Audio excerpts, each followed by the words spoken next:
Hello, soul family. It is Oshun Kimmy, your sage, your guru, your mystic, and your spiritual informant.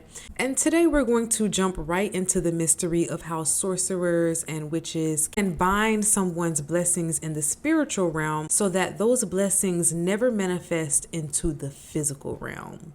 So, in order to understand how sorcerers and practitioners of baneful magic are able to bind and lock away someone's blessings in the spirit realm, we first need to understand a little bit about what the spirit world is and how it works. So, the spiritual realm precedes the physical realm, meaning that anything that happens in the physical realm has its origins in the spiritual realm. So, everything is spiritual, everything happens first in the spiritual realm. This is why you often hear the saying, as above, so below, right?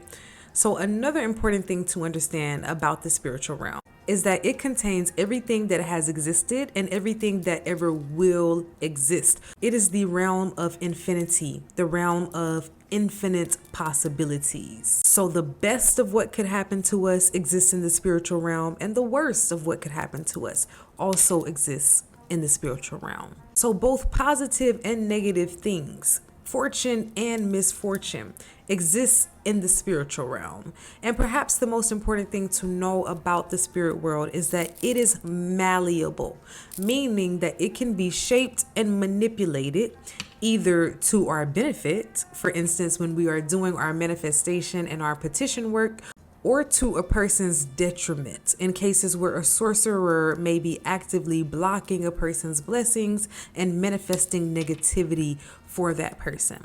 So it's important for us to understand that there is a veil between the spirit world and the physical world because they are technically two different but interconnected dimensions.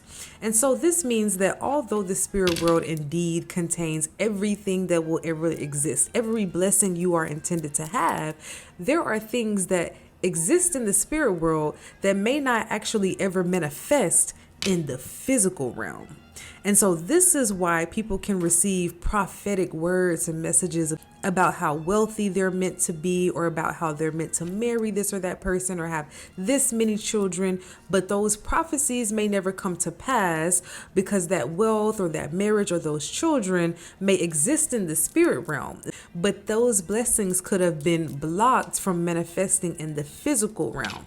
And so it's not that the prophetic words that a person received wasn't true, but that the person who was delivering the prophecy was seeing what existed in the spiritual realm for that person. And so although today I'm talking about how sorcerers bind and block blessings for other people, we have to know too that other things can block our blessings as well. Our own behaviors, our own mindsets, our own vices and bad habits can also prevent our blessings from being released from the spiritual realm into the physical realm. So I've been saying the spirit realm in this conversation, but we need to know that the spirit world is actually made up of infinite dimensions and realms.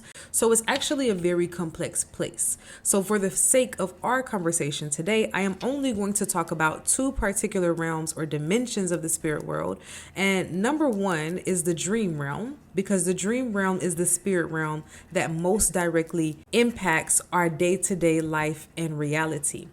And because the dream realm is the realm that sorcerers most venture into to block and bind blessings.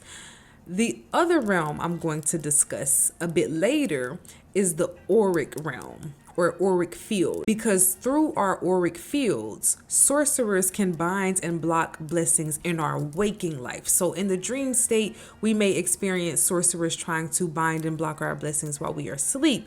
But this can also be done while we are in a waking state through the manipulation of the auric field and the Akashic records to some degree. And so sorcerers manipulate energy and blessings in the dream state because they know that what happens in the dream and in the spirit realm will shape and have an impact on the physical reality of the person being targeted. As above, so below. As in the spiritual, so it will be in the physical.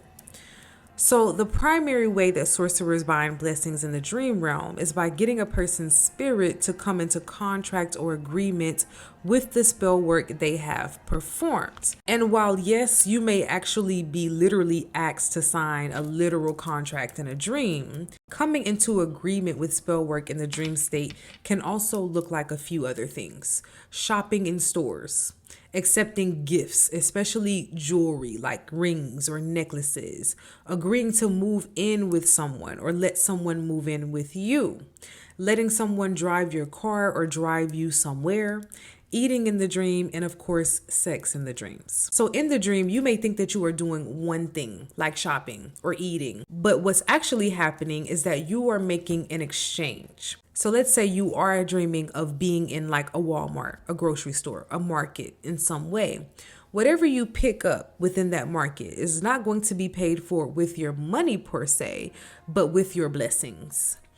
You may think that you're eating a meal in the dream, but really you are eating your blessings. And so the dream state is a heavily manipulated and manipulative state because it's a very symbolic realm where nothing is ever as straightforward as it seems. This is why when we practice dream interpretation, as I talk about on the Patreon, we have to look a lot into symbols. If you want to learn more about dream interpretation, I definitely recommend you joining the Patreon because we do a lot with dreams over there. So when it comes to the ways that sorcerers can bind blessings in your auric field, which is another layer or dimension of the spirit realm, this can happen by a sorcerer taking something directly from your hands or by gifting you something. And these gifts can be big or small because something as simple as eating someone's food can bring you into agreement with spell work. Okay. Even doing a favor for someone can bring you into agreement with spell work if the spell or incantation has been set up that way. The reason why a sorcerer can bring us into agreement with certain forms of witchcraft by taking things directly from our hands is because our hands contain a lot of our energy, particularly our wealth, our prosperity, and our ingenuity. So an experienced sorcerer can pull from the literal wealth of your hands whenever they take something from you. When it comes to gifting you something, with sorcerers, a gift is never a gift. Nothing is ever free when it comes to them. It's always a sneaky exchange, even if it's not directly spoken to you, that they have set it up to where once they gift you something, they're opening a door to take a blessing from you. But they have set it up with whatever entity or energy that they are working with, where they will bewitch an item and say, once they take this gift that I give them, once they eat this food that I give them, this is what we are going to be able to do to them. And so a lot of the sorcery will be done behind the scenes onto the items or the food that is being given to a person. So now let's talk about some solutions for dealing with blocked blessings. And the solution for dealing with blocked blessings is manifestation work, because the idea of manifestation work is that we are bringing something down. Manifesting is bringing something from one realm, the spiritual realm, into another realm, which is the physical realm. And so ultimately, the manifestation method that works best for a person depends on their own unique energy blueprint and their own unique spiritual gifts. But I will, of course, still briefly go over some general manifestation techniques that may work for you. So when it comes to counteracting this type of magic to unbind your blessings, this is where I recommend your petition to your ancestors, to your spirit guides, to your deities, your prayers, your vision boards, your candle work, your scripting, your visualization meditations, your daily affirmation process of calling in your desired reality. And my best advice when it comes to a sorcerer blocking your blessings is to become very aware of what your actual blessings and destiny is, so that you are manifesting things that are actually meant and aligns with you, and you are actually a vibrational match to receive it. And as long as the universe or whatever spiritual force you believe in trust that you are ready to handle that blessing, because there are times where blessings can be held back from us if we are not in the right mental, emotional, or spiritual state that we need to be in, or physical state that we need to be in. If we have certain people in our lives that we should not have in our lives, trust me when I say spirit will hold back blessings.